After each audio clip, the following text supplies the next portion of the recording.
George Lopez, welcome to the Daily Social Distancing Show. Yeah, thank you, brother. Oh man, let's start with the most important part of this interview, this conversation, and I guess life right now.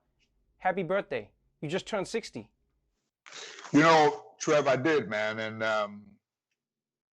if anybody thinks that getting older is somehow attractive, or if someone says, well, things are just so different now because you've had all these years. So all of a sudden now, you can't be seen with anybody that's not my daughter. My daughter's 25. I can't be seen with any woman who's in her 20s or 30s or now mid 40s.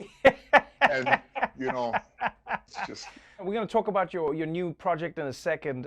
Before that, I want to talk about one of your more recent projects that not only got a lot of people talking, but got you into so much trouble that the Secret Service became a part of your life. And it's because of a joke you told on Instagram. I was out to lunch with my dear friend Cedric and his family.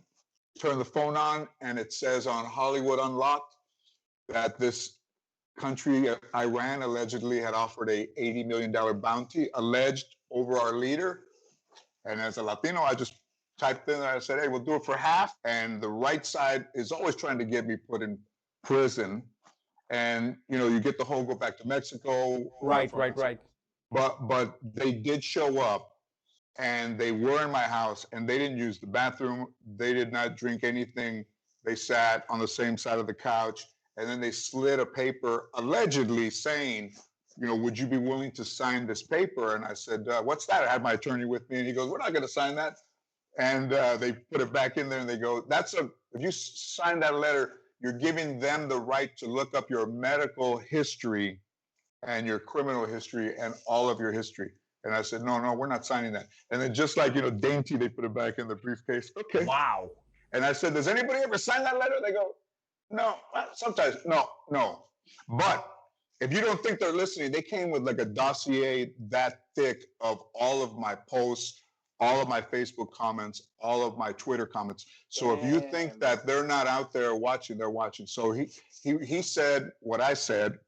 He said, your comment, the reason why you're here, I think you know why we're here, because you said, that you would do this for half. And I said, listen, man. And he said, do you think that's funny? And I said, when you say it, I don't think it's funny. But I said, I looked at it more as an estimate than an actual threat. Comedians, we're always just thinking of the joke. You know what I mean? It's how we process the world, how we process everything we do. It's funny you say that. But this new project that you're in now might be a departure for a lot of George Lopez fans and admirers. And this movie, Walking with Herb, is an interesting one because this is more dramatic. This is a different movie where you're playing the story of somebody who's lost their faith, and essentially you're God's messenger trying to get them on the right path. Tell me a little bit about this new project and why George Lopez decided, you know what, I'm going to bring out my acting chops for this one. Well, first of all, everybody thinks that comedians can't act. That's number one. And, there's some comedians that have had sitcoms and deals made in a sitcom, and they've been fired from their own sitcom that was named after them and replaced by somebody using the same name. So as you come up and you think, okay, if you're a fighter and you can only throw a right jab, you can't throw a left. Try to make yourself the best, well-rounded fighter. Right. You can move, you got a strong right, you can duck. And when I realized I couldn't act, when I already had my deal for my sitcom, I hired a coach, and she was with me all of those years, and I stayed with her all these years. Man, that's amazing. But knowing the fact that people don't give us credit as comedians and think that we can't act, and especially dramatic, that our eyes are always moving around, is that I started to take these little parts, Trevor, that just had a little serious thing. River Runs Red, El Chicano, took No Man's Land here, and then Walking with Herb, Mark Medoff won the Tony Award, wrote Children of a Lesser God.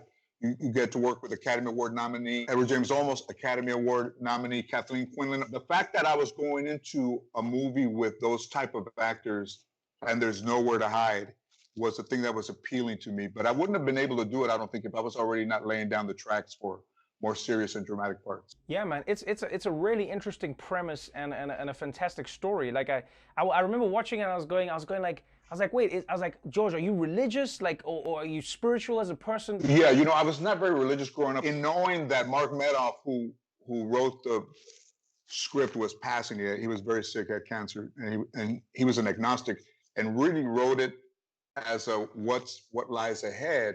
Right, right, was right. appealing to me to look at it from a guy who, even when he came to see us work, looked really bad and he was hanging in there, and that we got to finish it and he got to see it before he left. But That's beautiful. spiritually, I think I lean more toward the Buddhist side than the Catholic side. You just go with you just zen with everything. You try and work, you know, you just try and keep that peace. Is that what George Lopez is trying to do?